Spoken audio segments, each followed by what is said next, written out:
thank you, gentlemen, so much for taking some time to talk to us here. You have the private sector from the continent and beyond, the people that drive the economies across the continent. And President Ramaphosa, you have the privilege of chairing the G20 this year. And there are many people here, private sector, governments, who are hoping that because you're in this pole position, you can advocate for the extension of AGOA, the African Growth and Opportunity Act, quota-free, tariff-free access to the US market, in a time when the opposite is happening.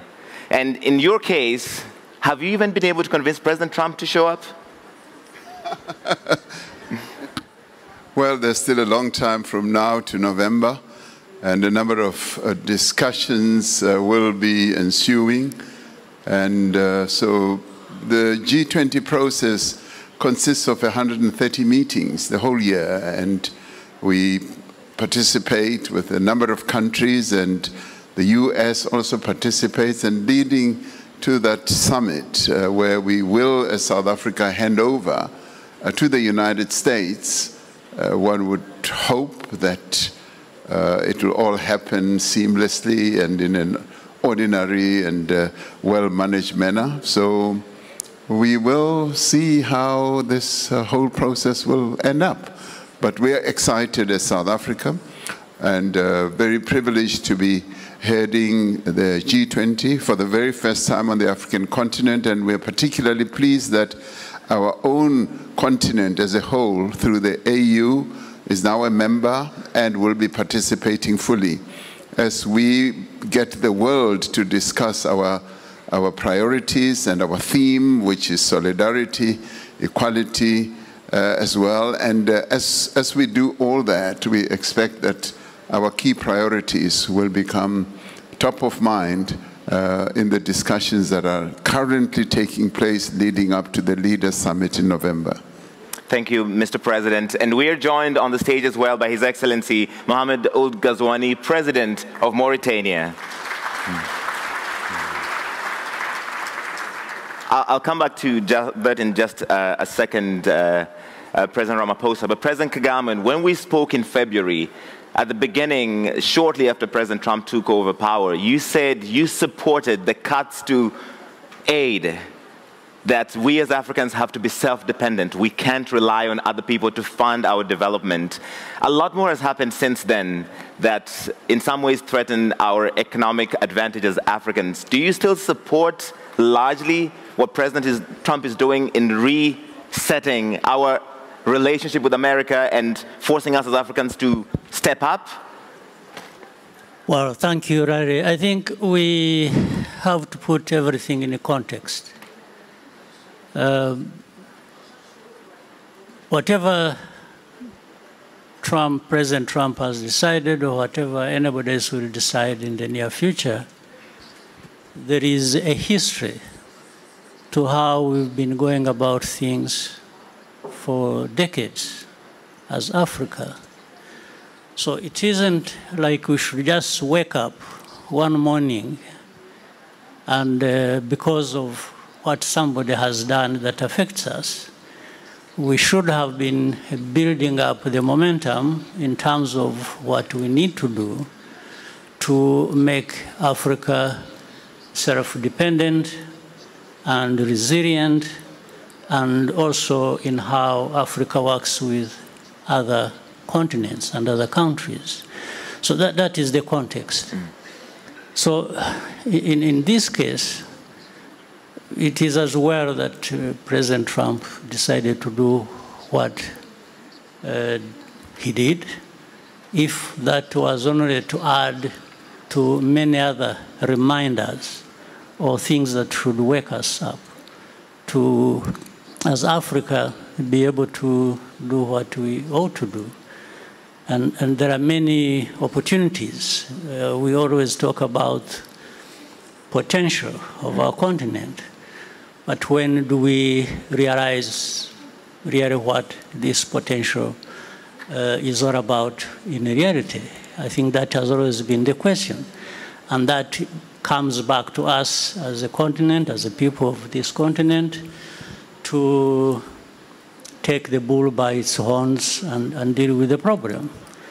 So we can't keep depending on what others are saying or doing about us. We need to be working with each other and other countries on the global stage that offer what we need, and we as well offer what they need. I think this is the context.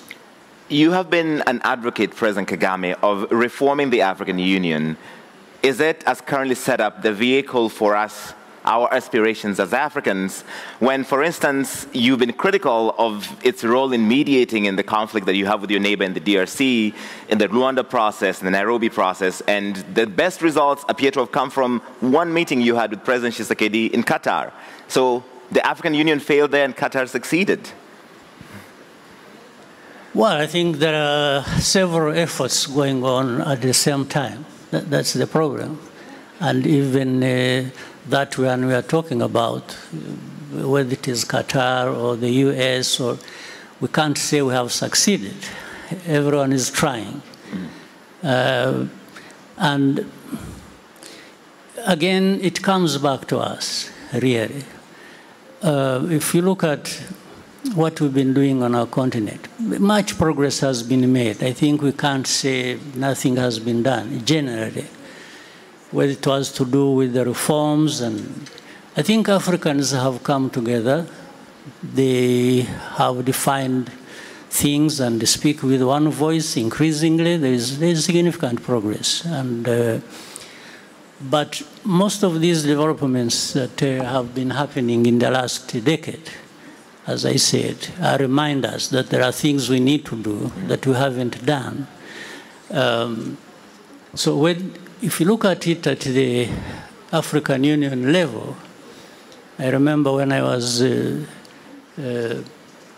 champion of the reform process, there are things that were discussed on the continent. For example, the peace and security facility that was put in place. Because it was put in place to avoid being fully dependent on external funders, because that has been the case. In fact, this is similar to what happens in other areas in different countries. We find we depend so much on the external partners and forget ourselves to put in place what we really have to do and can do. So that is progress.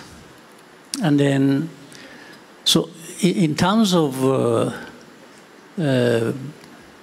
peace and security, and again, you look at the whole continent, you find there are many trouble spots in different areas.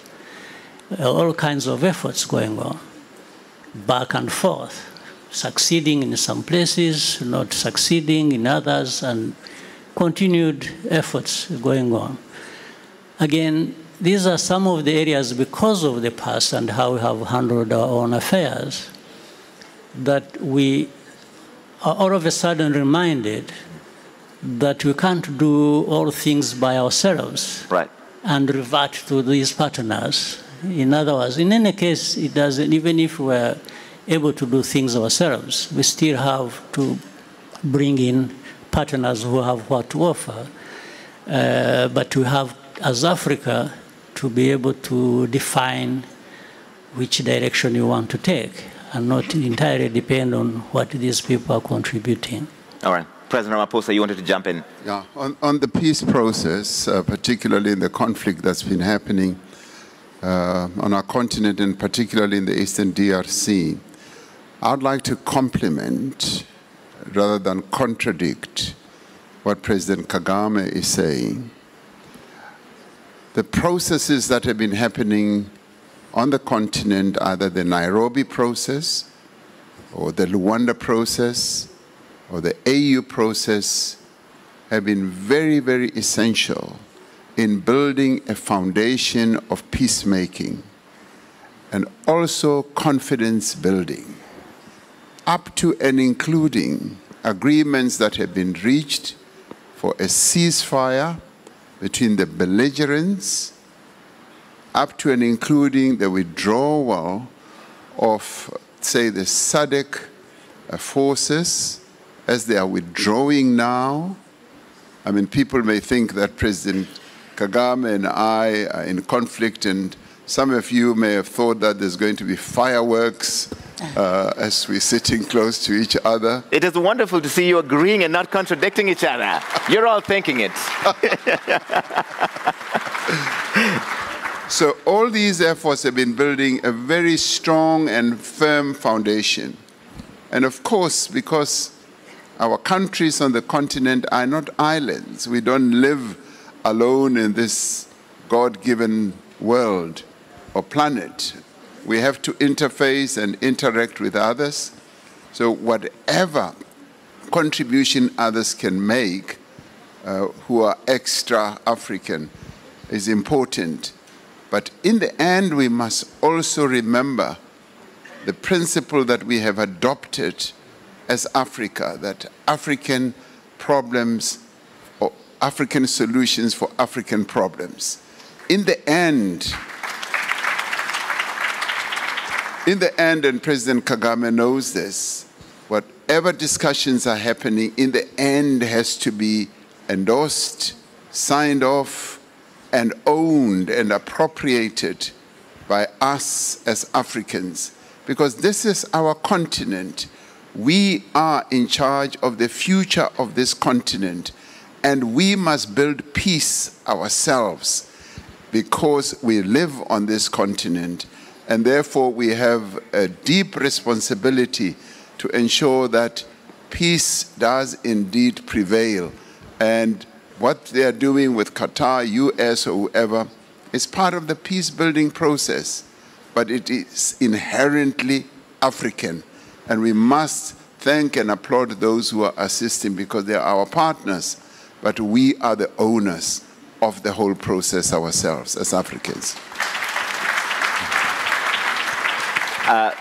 President Ramaphosa used to address family meetings during COVID where he'd have tough conversations with South Africans. And I think, was there a family meeting between you and President Kagame where you had this tough conversation? Well, we have family meetings unbeknown to many people who see certain things happening just 2 seconds, 3 seconds. We have family meetings between the two of us, ongoing discussions, and on a speed dial with each other to discuss all manner of things. So forget the psychedelic things that happen in the air. Focus on what we do together to build the peace process on our continent. Thank you, Your Excellency. President Ghazouani of Mauritania, you have in recent months made some big announcements directly involving the private sector. You signed a new public-private partnership law in 2024 in November. You had a framework with the OPEC Fund in January of this year, and the DREAM project with the World Bank, which you launched in March. Does this shift reflect a change in your philosophy toward the private sector? And how will you be leveraging these projects to energize Mauritanian businesses?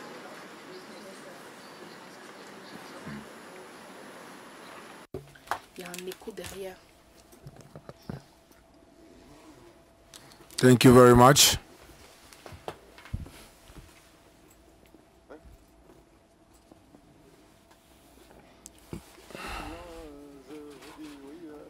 Yes, thank you for your question.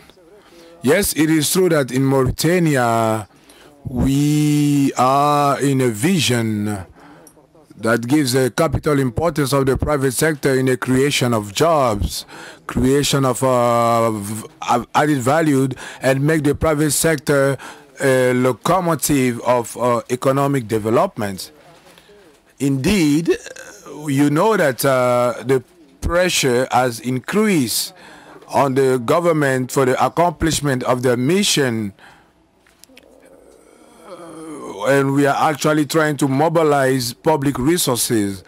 And this reality is obliging the private sector to be a key sector that is essential for financing and also the provision of services in favor of development.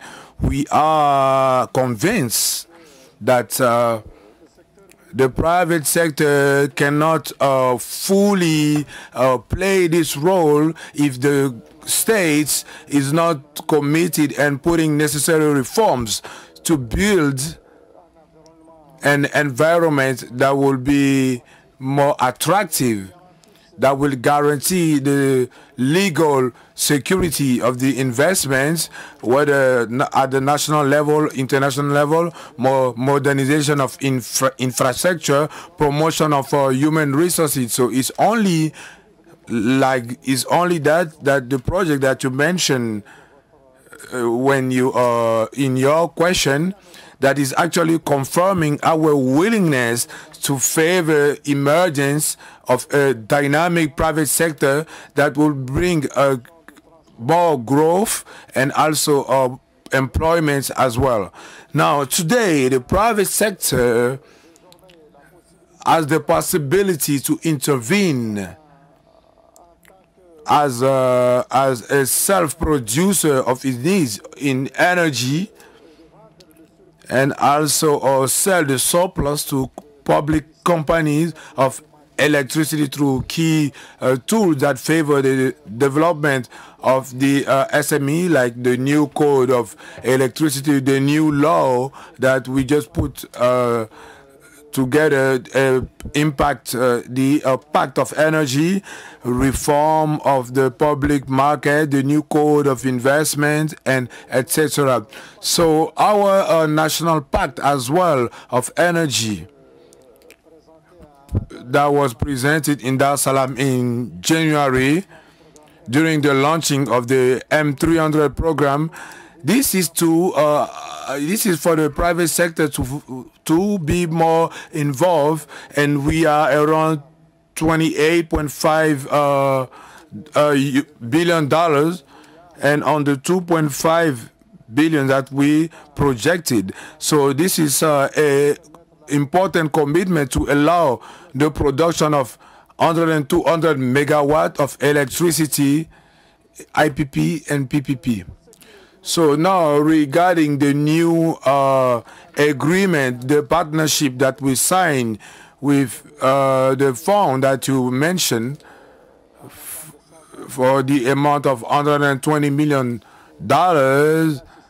is a support that is directed in the IPP and also the DREAM project as well of $181 million that we signed with the World Bank, that we allow also through the battery of storage to reinforce the capacity of Somalek and also benefiting a technology and also an expertise developed on the private sector. So globally, to conclude, our economic and social developments can be increased through a dynamic private sector with more ambition and committed with the public action. Thank you very much.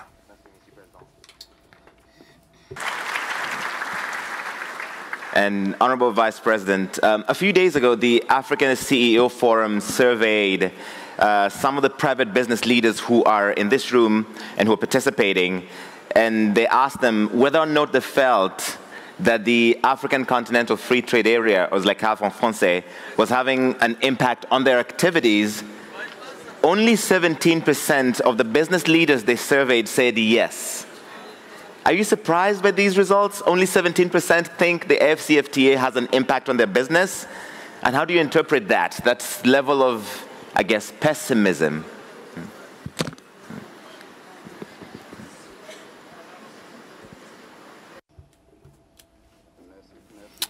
Thank you very much. I would first like to express my gratitude to the President Ouattara that allowed me to be with his colleagues here in this panel. You mentioned that in the private sector, we are realizing that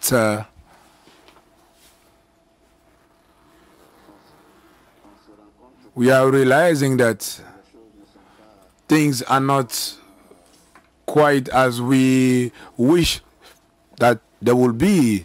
I think that what was mentioned earlier is so important. The most important is governance, because governance, as we mentioned, is what allows to create the necessary framework for the evolution of the activities, private activities. And I will not go back on what was already said, but what we all wish is that the expression will be done. So it means that the people that need this governance that will be directed in a certain way should say it precisely, because the needs are multiple and are multiform, and is through the collaboration of everyone in all sectors of activities that need coverage, and we should work accordingly to our needs. So I think that if the governance is good, and that the companies and the private sector is able to find ideas, the performances will be good, and this is what we are seeking for. So here is what we should seek. Exactly. The good governance that goes through what the private sector needs as a sign, as value, as need, and that can allow to go further in the result that we are looking for. This is what I can say globally. And this exercise that we are having, for example, is simply something important to help the private sector to provide and also exchange and reach the objectives that we set. And this only can be done if, one, the willingness is there, secondly, the conditions are met, and three, that the performance will allow to reach and meet our objectives. So in Côte d'Ivoire, for example, we put in place a national plan of development on 5 years, and that was also renewed. So this plan takes into consideration all the concerns that the private sector have in order to be performant. And the results are, of course, the level of what we were looking for, a rate of growth around 7% per year, which we were able to reach, and the performances that go beyond what we even expected. So here is what we should be looking for. Thank you very much. Are you surprised that only 17% of these business leaders feel that the AFCFTA has impacting their business? Yes, well, it is... Because you're a big advocate of the African Continental Free Trade Area. Yes, which I'm about to speak about. It's quite concerning if that is the perception. You know, as I walked in with President Ouattara, President Kagame, and others, as I entered this room, I could smell money. And I welcome this opportunity to sit here and look at people who have money or control money. And as I look at all of you, and I say, wow, these are people who control a lot of money on the continent. Right. And I want them to smell the coffee and go beyond their 17% skepticism, because the Africa Continental Free Trade Area is a fundamentally transformative mechanism that was adopted by the leaders of the continent. And we should recognize and applaud the fact that the political leaders under the aegis of the AU saw wisdom, and led by President Isufu, and President Kagame was leading the reform process, they saw wisdom in scaling the fortunes of Africa up and moving us just beyond just talking about politics and the unity of the continent, and wanting to put in place the real building blocks of what will support that unity and the progress on our continent. And that was about the economic growth of the continent through engendering trade, and that's why the African Continental Free Trade Area was adopted. So it is an engine of growth. And through it, we'd like the private sector to embrace it, to participate in it, because what it does, it gives the African continent an opportunity to integrate. And it gives business people the opportunity to see the 1.4 billion people market on our continent, and a GDP of the entire continent adding up to $3.4 trillion. Now, with this agreement, we're then able to get the private sector working with the public sector to embark on meaningful projects such as infrastructure, because for trade to have meaning and to happen on our continent, infrastructure projects must be embarked upon. Roads must be built. Our airlines must work properly. Our ports must work properly. Our rail network must work properly. And this is where the private sector can then come and partner with the public sector, where we can work together.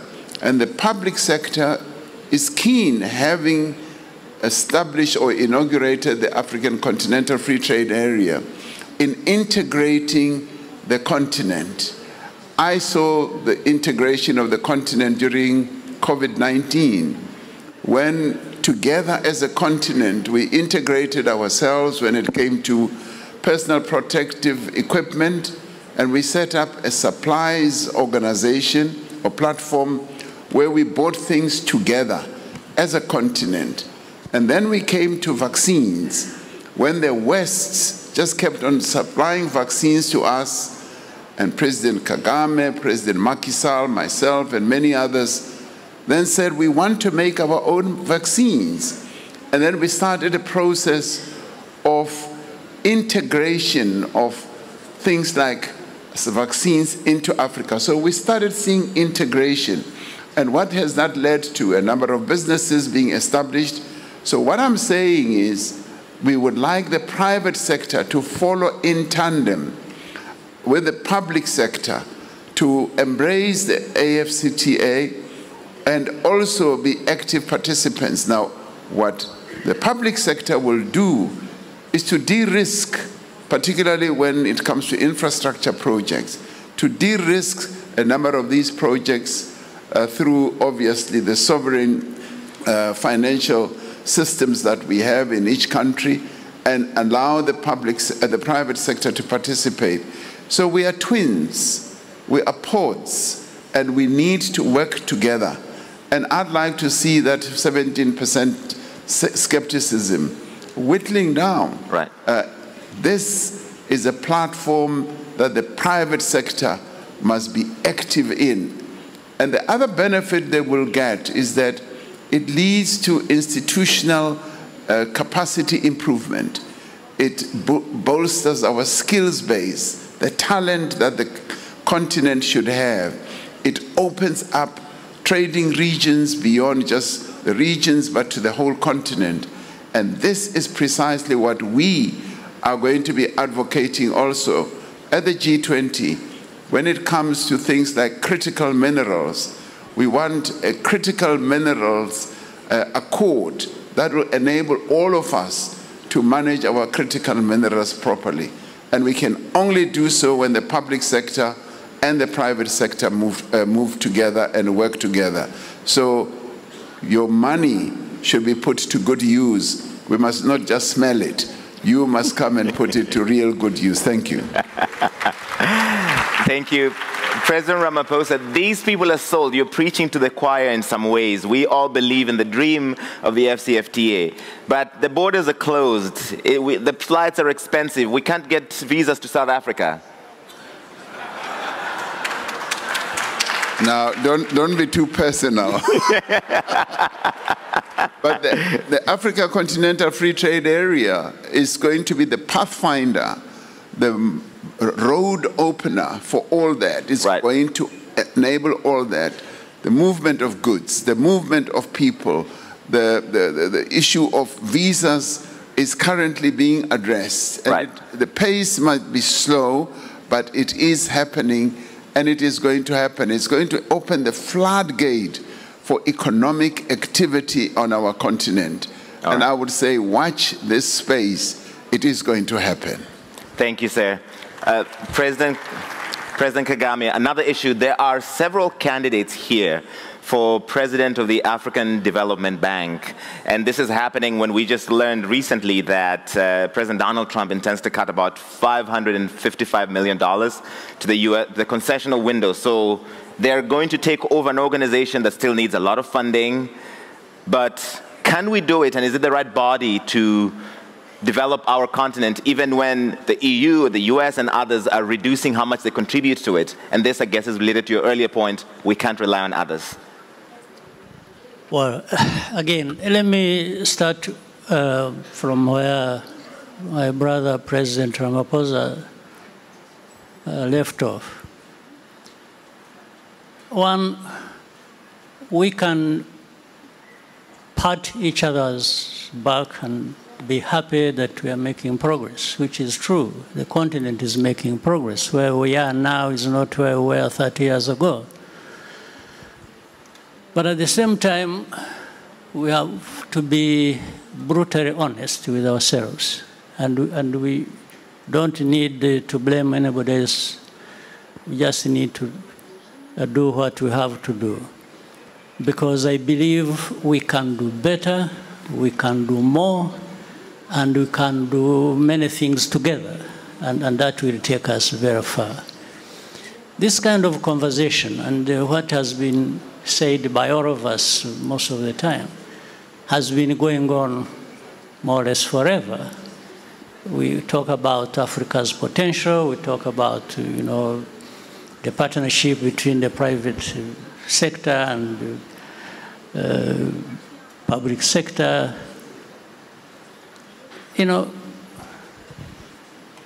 As has been said, it's about resources, it's about money, it's about what we do in terms of investment. So we can't just appeal to the private sector to be part of that process, to join with the public sector and do what we need to do without incentivizing the private sector. Because there is a lot government can do to create these incentives. And that, it's about regulation, it's about laws, it's about all kinds of support that, and of course, a secure environment. We talk about good governance, we talk about earlier accountability was being talked about. These are real things that matter, and we should be making sure. If we don't, even to the question you've raised, we won't be making progress. Because, for example, let me go straight to the question. The cutting of budgets, cutting of aid, cutting of all kinds of things. And all of a sudden, we Africans, we wake up to this reality when it has been there so many times before, and we start scrambling. What do we do? No, what we need to do is what we should have done many years ago, and still we can do it. There is a mentality out there, it's sort of a mindset in our continent, that somebody, out there is going to foot the bill of our development. And that has undermined our effort to contribute as much as we can ourselves for our own development. So what we need to do, I mean, we need to do what we started doing. The frustration here for me is, we talked about how I championed the reform and worked with many other leaders on different subjects. But there is a sense of frustration that what we have agreed, even at a continental level, involving all leaders and how regional communities should work, with the AU at a continental level, is not implemented. The systems are so bureaucratic that you imagine they live in another world, not this one that is so harsh to us that we need to be doing certain things certain ways without expecting that somebody will always be kind to us, and that's what we depend on almost forever. I'm saying this out of experience. I have lived in my country, and I see many other African countries go through that. So on one hand, there is everything in our hands to do whatever we need to do and benefit from that. On the other, we are expecting that somebody else will come and do what we need for ourselves. Right. So how can this go on forever? We have the knowledge, we have the vision, we have everything. We have resources, and we have organizations, we organize, we have.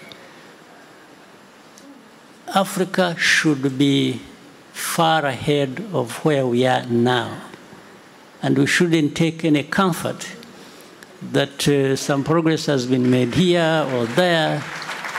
We just need to do what we have to do. Right. Yes, and we have all the means to do it.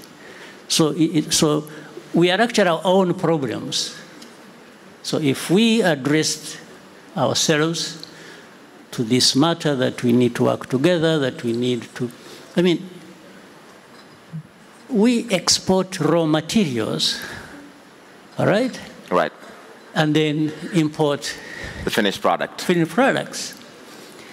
We export talent and then get experts coming to give us all kinds of things.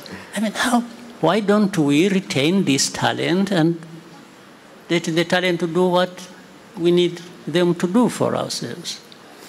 So it's a much deeper conversation you must have, and sometimes if we have to wash our dirty linen in public for the sake of making progress, then we still have to do it. But there is a sense of frustration that you cannot simply be comfortable about. So, again, what President Ramaphosa just said, for example, the efforts here and there about our situation when COVID struck. After that, I was given the responsibility to champion the domestic financing for health. Right. Some of these things we can, and you find in the mindsets of many people, they expect that somebody will do the funding. We can't tap into our own resources to the level that is required and to do exactly the things we agreed we should do, and some of us have tried to do, but it's not enough. Right. We need as many countries get involved on our continent as possible. All right. So I think there is more conversation to be had, and we should have it, maybe not on the stage like this. we need to be brutally honest with each other somewhere in different rooms, and I can promise you we are going to contribute to that. All right. In fact, let me ask President Gazwani about that, because you just finished your term as the chair of the African Union only 3 months ago. Do you consider the African Union still the vehicle for defending the interests of African countries when there's so much frustration about how slow and bureaucratic? You hear how President Kagame is frustrated. What was your experience, really quickly as we're out of time, Your Excellency?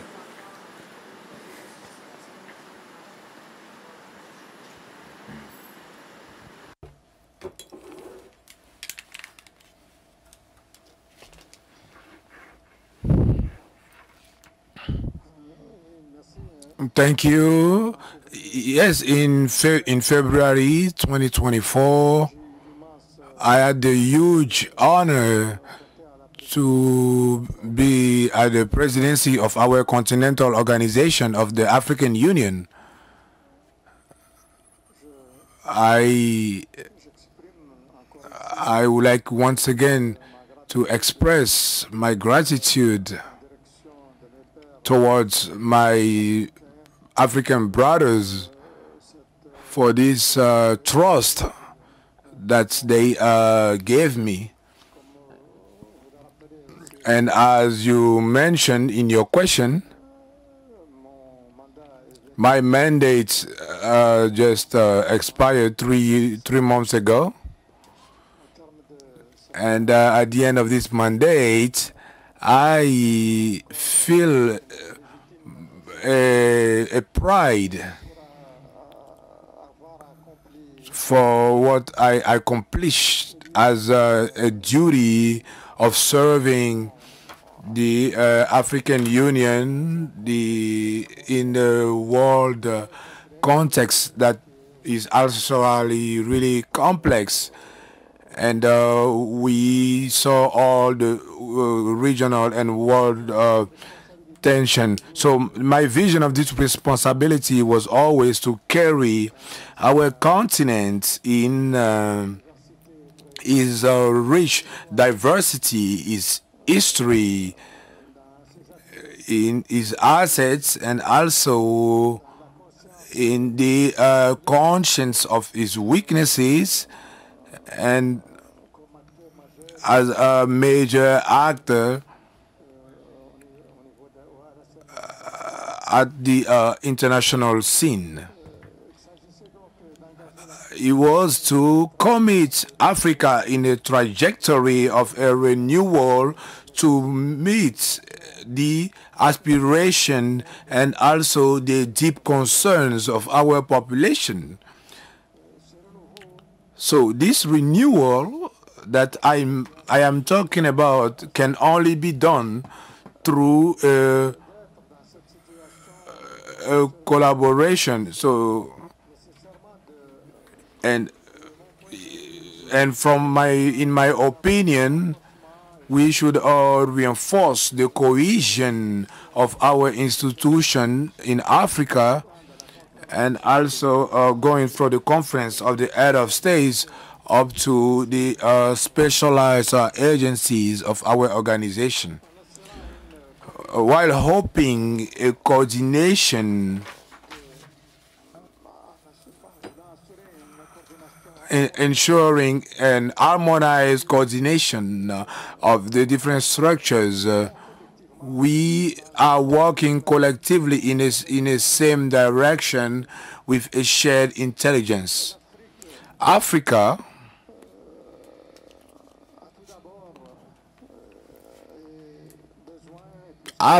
needs more and more a strong African Union that is more consistent, that is performing very well, and also functional.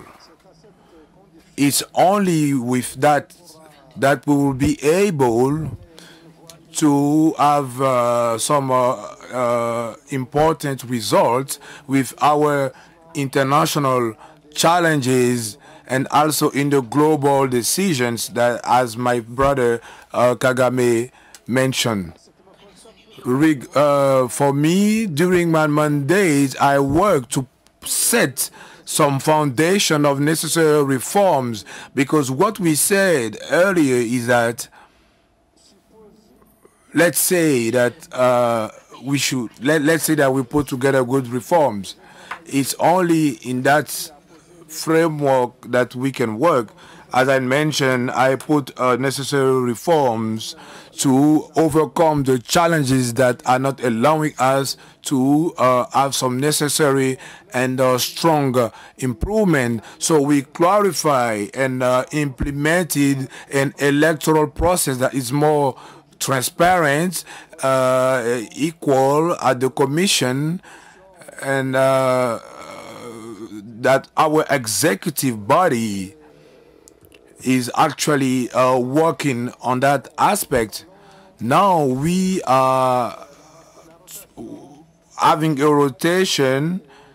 The pairing skills is a really important principle that we should always be maintaining.